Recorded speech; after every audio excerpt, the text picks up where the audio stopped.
Gəl mənim canımsan, həm də sultanımsan, şah damarından axan qanımsan.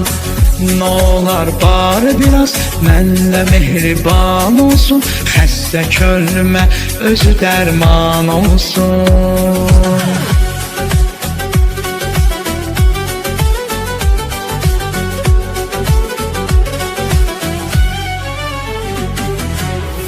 Mehriban şey yaşayaq bu aləmdə, baxmayaq möhnəti qəm biz əvvəlki kimi.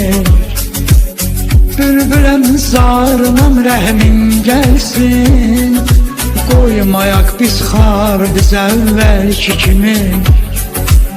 Gəl mənim canımsan, tək mənim sultanımsan, şah damarından axan qanımsan. Nə olar bari biraz mənlə mehriban olsun, xəstə könlümə özü dərman olsun.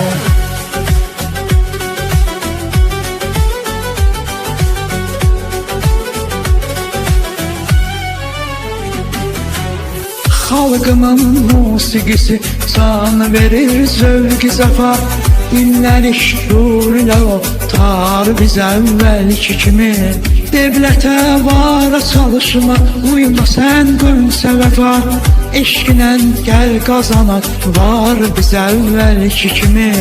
Gəl gözəl canımsan, tək mənim sultanımsan, şah damarından axan qanımsan. Nə olar bari biraz mənlə mehriban olsun, xəstə könlümə özü dərman olsun.